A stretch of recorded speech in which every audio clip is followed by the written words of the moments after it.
Well, Jay, we've both known about Geoff Halliday, he being the Senior Vice President of Global Marketing for Downtown Artist and Label Services. Back in April, he wrote a piece that really resonated with both of us. That's entitled Beyond Virality, Turning Short-Form Fame into Long-Term Success.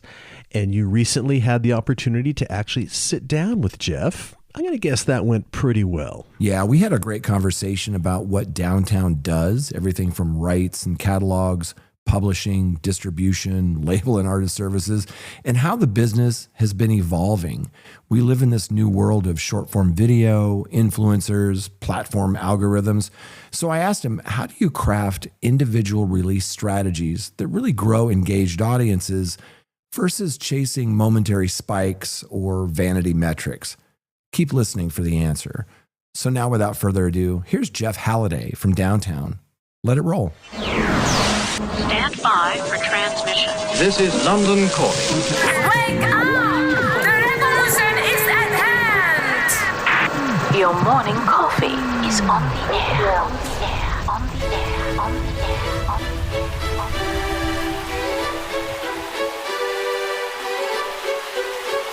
Standing by.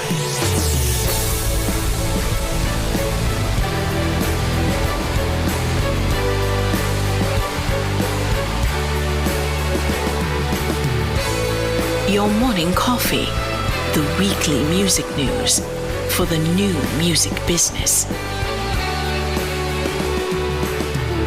It's the highly curated, agitated, advocated, moderated, and liberated digital music information that you need to know. We are your digital music authority. And now from our studios in Hollywood, California, here's your hosts, Jay Gilbert and Mike Etchart.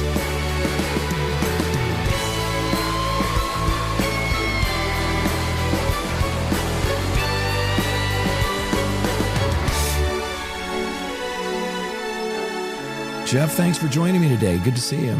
Good to see you too, Jay. Thanks for having me.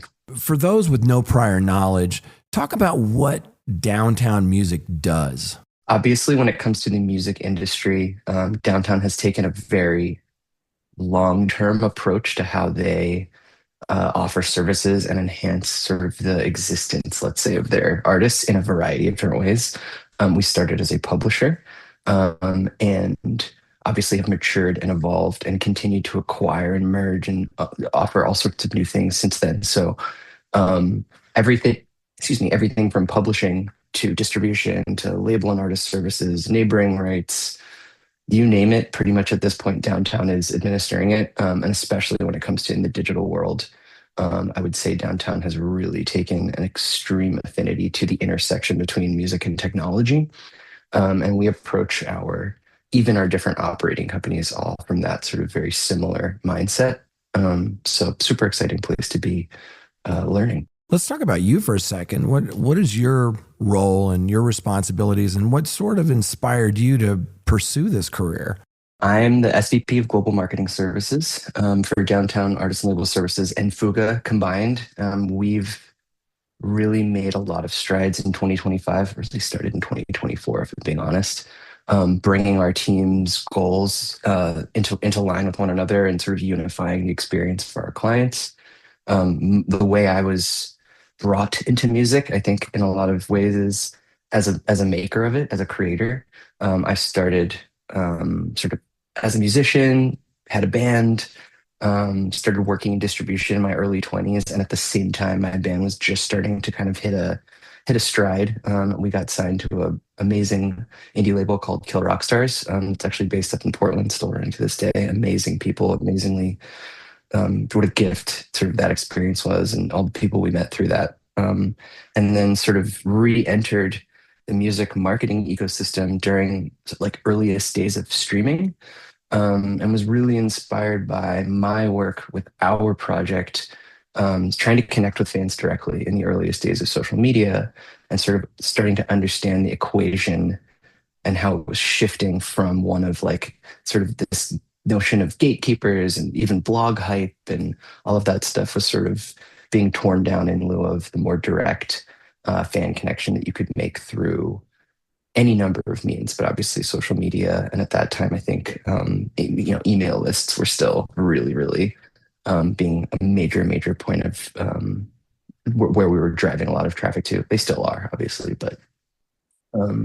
yeah, that's sort of my journey. And I was fortunate enough to start working with Dashco prior to its company, prior to being acquired by Downtown.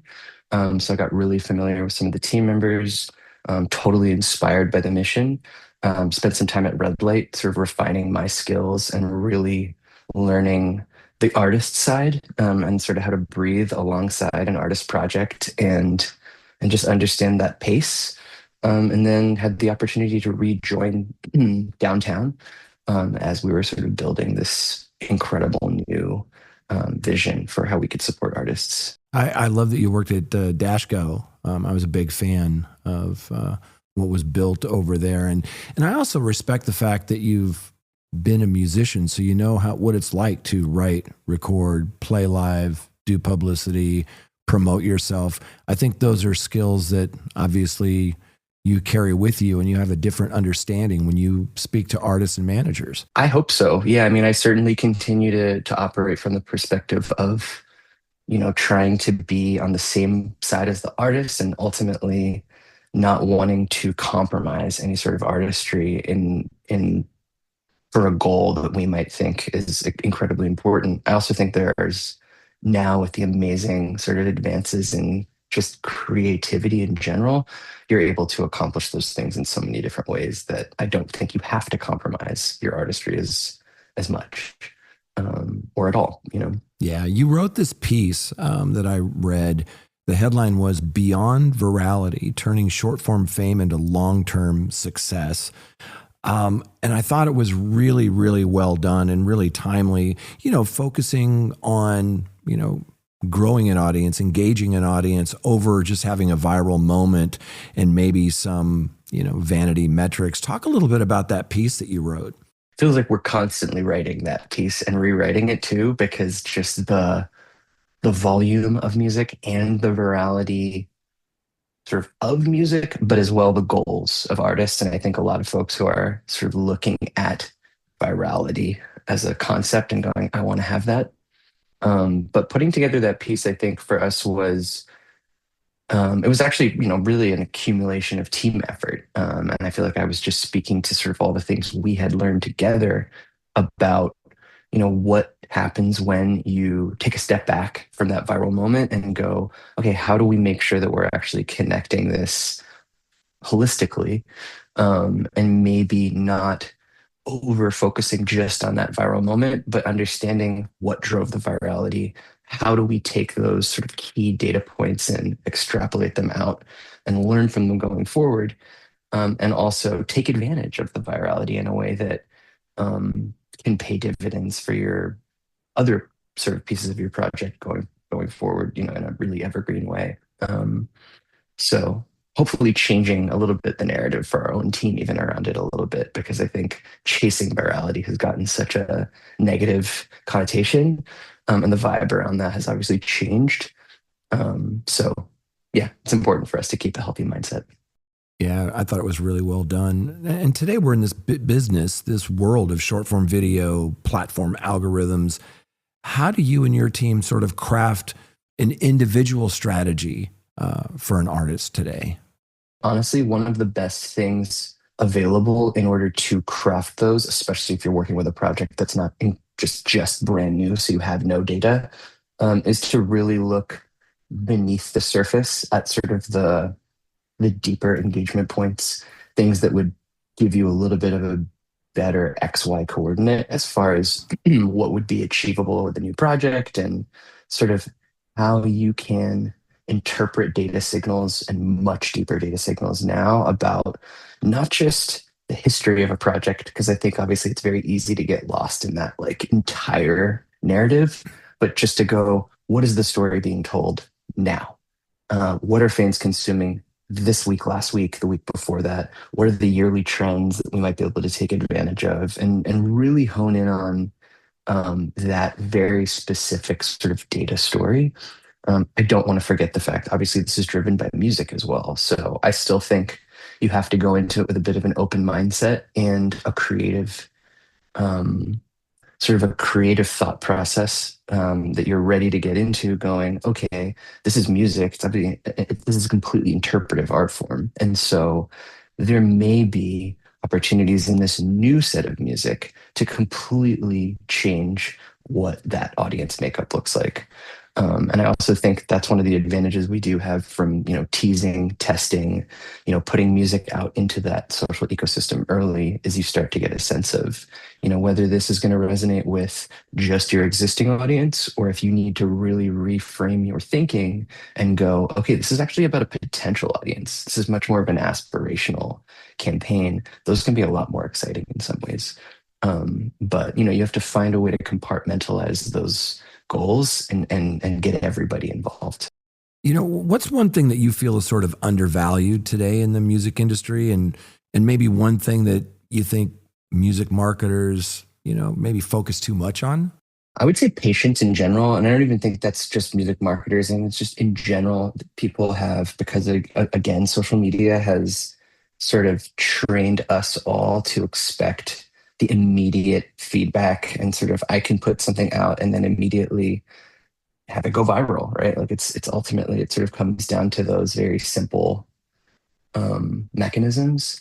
And I think patience, planning have almost become even more, they announce themselves even more when done well, because there's so few people taking advantage of that.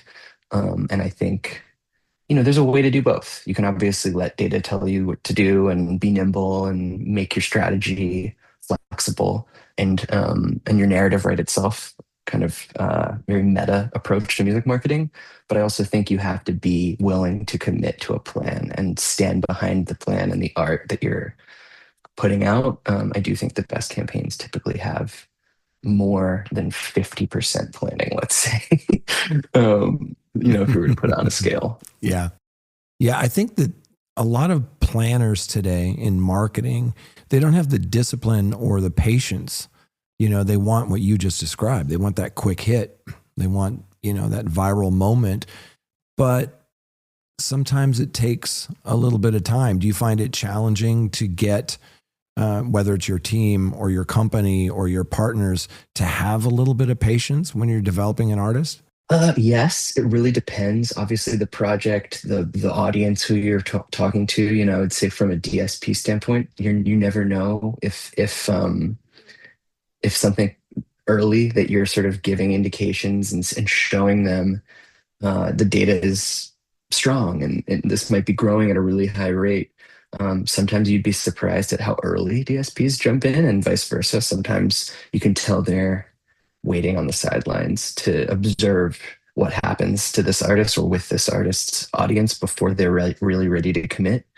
And vice versa. I think for our team, we really try to stay motivated on the long-term goals. And in and amongst those, of course, it is going to be broken down and made into many more short-term ones, especially because the artists are in some ways doing that for you. It's like, this is the playlist I want to be on today, and tomorrow this one, and then by Thursday this. So I think in some ways you're always working against sort of that expectation pile. And in a lot of ways, those responsibilities and sort of the accountability for the campaign really drives itself. We have an incredibly motivated team. And I certainly don't feel like any of our team requires a lot of writing, so to speak. If anything, in today's music industry, like the artists and the managers do plenty of that. So for us, it's really about staying goal focused and ascending, right? Like just growing this thing and hitting all the marks. For a lot of artists, there's not a ton of money in streaming. For, let's say, middle-class artists.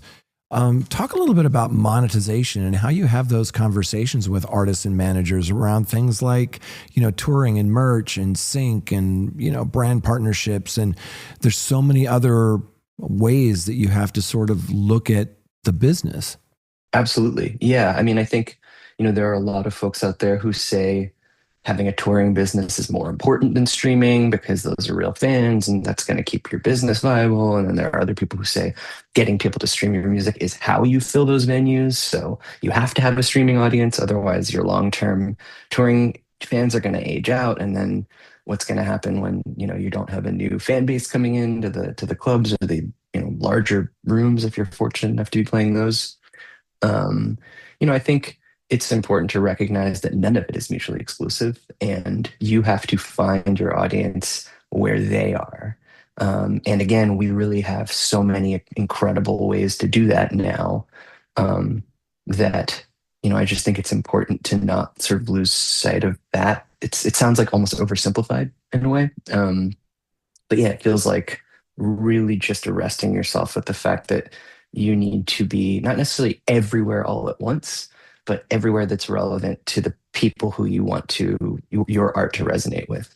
Those are the places you want to be, seen and heard and felt. And if streaming is a way that you can more quickly, let's say, develop a critical audience who's ready to go see you live, then that's obviously an awesome opportunity to take advantage of. Same thing with social media. But I wouldn't say it's any more important or less important, the same way that, we were told vinyl was going to go away once streaming exploded, but actually they're both on a rocket ship because music fandom doesn't cannibalize itself. I think if anything, the most streamed records are probably the most purchased vinyl records too. So it actually kind of shows you how invested audiences are in music and how excited they are to just experience it in many different ways.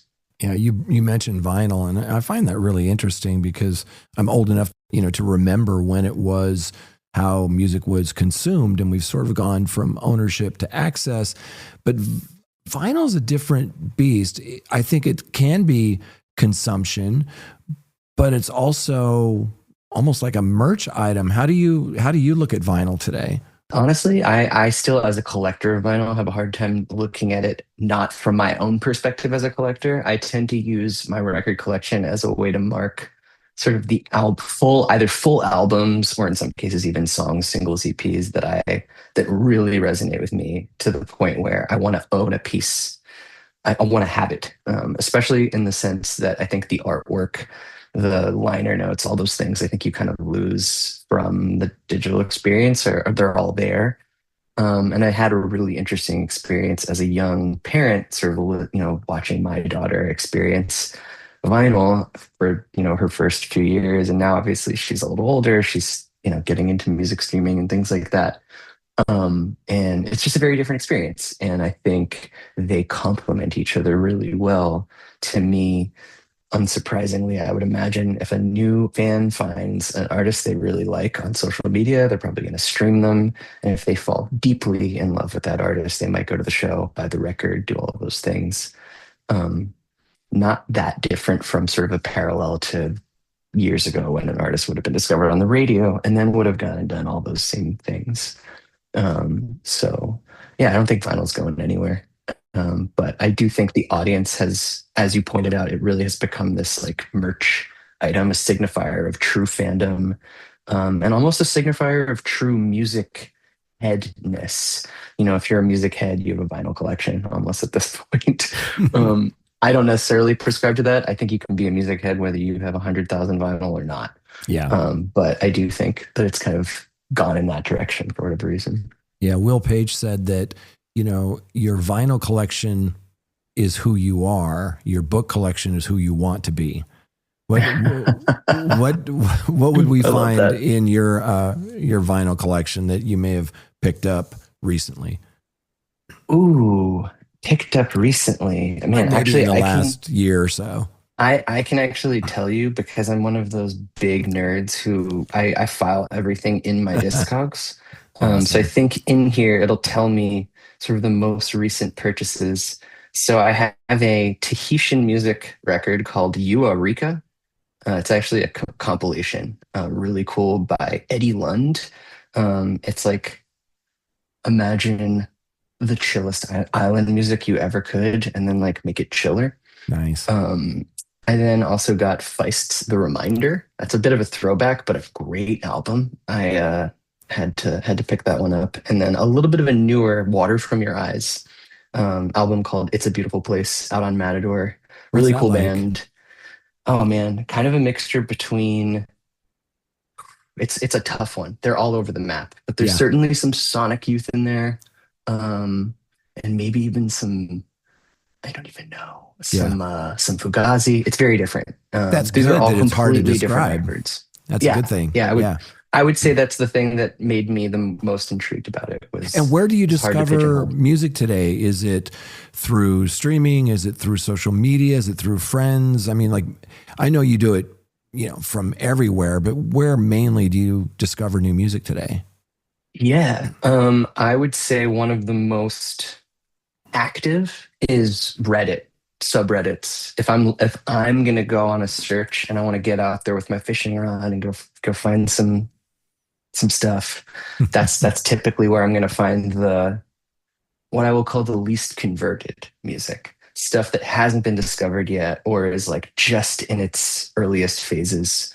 And then if I'm looking for more of a passive discovery, I'll typically rely on more the any of the DSPs that I'm subscribed to, which honestly is like all of them at this point. They all have a different approach to their recommendation algorithms.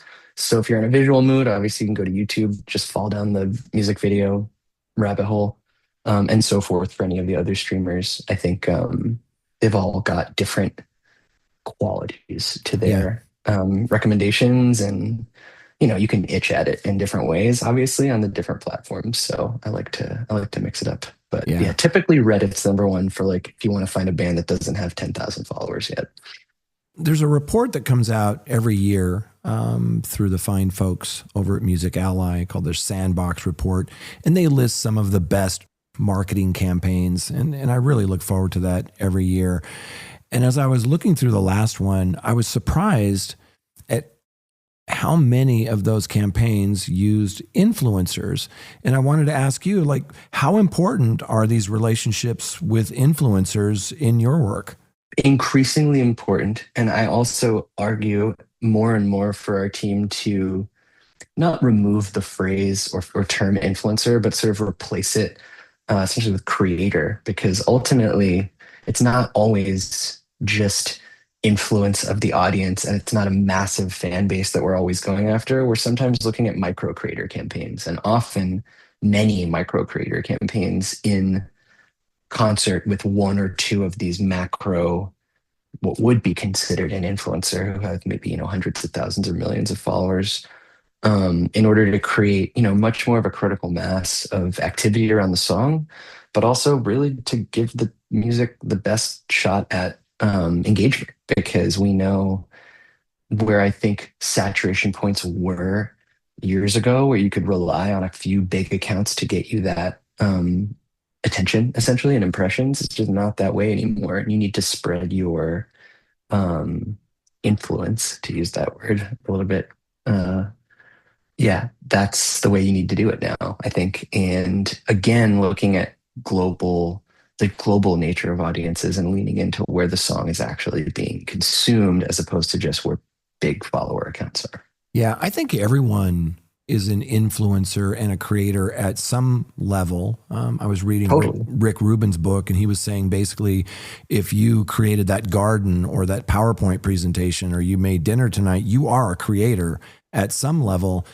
And when I was listening to you, I was thinking about you and I are influencers. It may not be to 100 million people, but I would love to sort of ask you about what is that artist like. If you and I were meeting for coffee and I was saying, hey, like what's really lighting you up? Like, you have just become a very powerful influencer, because if you tell me it's this artist, I'm going to go listen to that, and I may tell a few people, and then it's got this genuine quality, this integrity. Talk about, like, who are you an influencer for? Yeah, I mean, absolutely. It's actually funny you say that, because I do think at the end of the day, it is the artists that we work with typically that we're going to bat for, and especially in a ever increasing ecosystem of music that any number of our editorial partners could be looking at. the value exchange and the trust, the need for real trust between partners and real prioritization is incredibly important. So, there are a few artists I can think of recently that certainly don't require any extra. Um, the excitement is so real. You just don't really there's no performance art to it at all. Naton Vega for us this year has been probably not just one of most highly consumed artists at Downtown Artists and Label Services, but from the perspective of just his music and output, it is incredible. He's such a fantastic artist, and having had the privilege to see him live and now a few more like up close and personal performance opportunities, he's just incredible. Same with Zach Top, another artist I think is really raising the bar as far as I saw him open for Laney, and he lit it up. He was fantastic. His band, his voice, it's like his bass player is ridiculous. Yeah.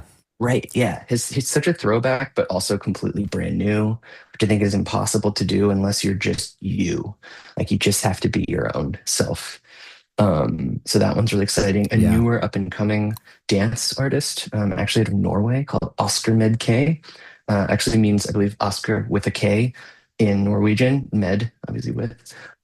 So check him out and check out his really small but incredibly impressive catalog of music. So those are all artists I would say have had experiences of virality, very different versions of that.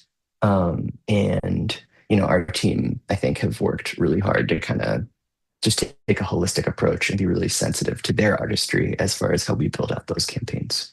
So a couple of sort of geeky data things I wanted to ask you about. There's so much data out there, and there's so many different platforms: Viberate, Chartmetric, Spot on Track, Sound Charts, and then everybody sort of has their own, homegrown things and things that will alert you when something hits a certain number of monthly listeners or if they get dropped by a label. It's almost information overload.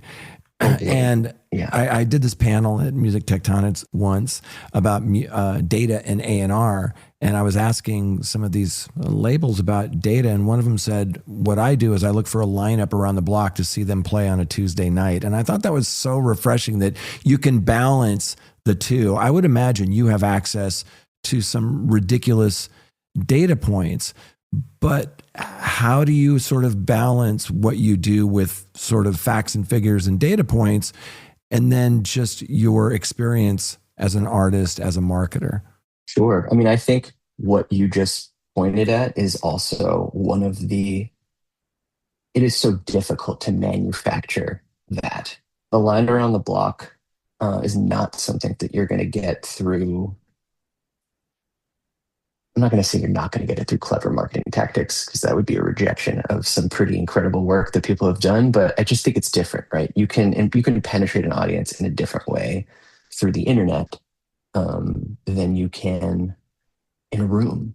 And I still think there's something that happens even to us as digital marketers and our whole team, and it goes beyond us. It's the A&Rs, it's everybody in the music industry. I really hope, truly, but at least within the downtown community, I can speak to sort of that goosebumps quality that you get when you see an artist raise the bar and do something new and unique and unforgiving and beautiful. And I feel like that's the responsibility almost of the music industry, is to never lose sight of that, even though we have information overload, and it would be easy to go and just say, well, you need to have X million monthly listeners. And that's just such an uninspiring way of approaching it. So I think that has always just been the debate from times past too. It's like, do you want an artist that everybody's already vouching for, or do you want to be the first to vouch for them? Is really the discussion we're having here. So.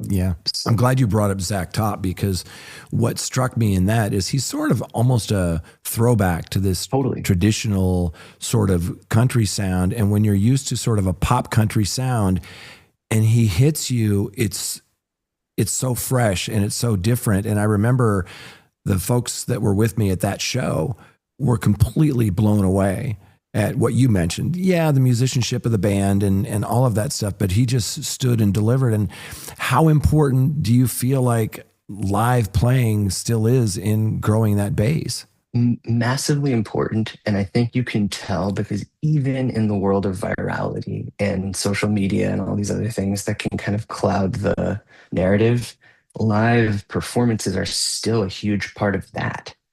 Like you think about Tiny Desk concerts and how many of those have been a huge moment, even for an already established artist, or Yeah. any number of what was, whether you like her or not, an incredibly targeted live content strategy by Olivia Rodrigo's team to tell the whole world, did you not think she could do this live? She can.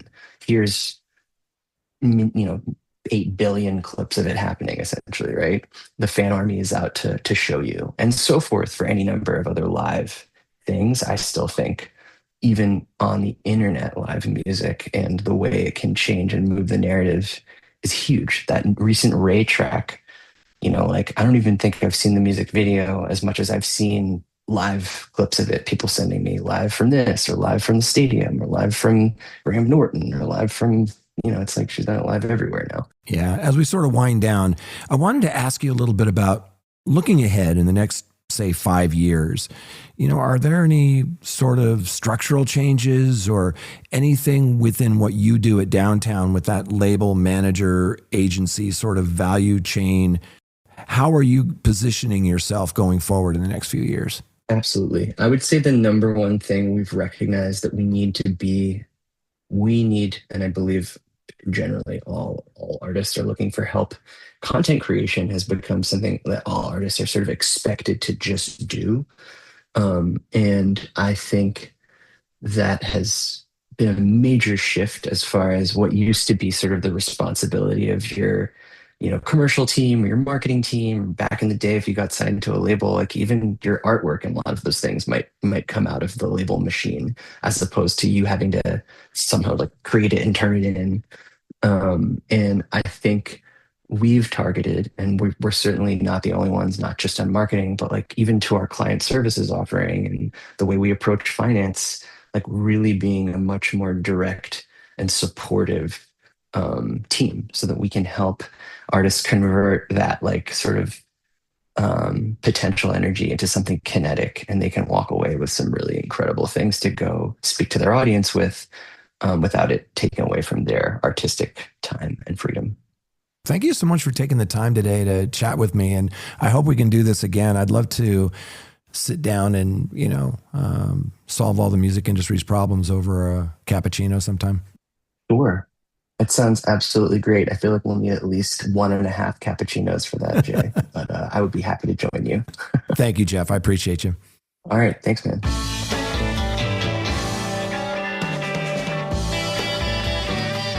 You've been listening to Your Morning Coffee, the weekly music news program for the new music business. Join Jay Gilbert and Mike Etchart next time for the digital music news you need to know.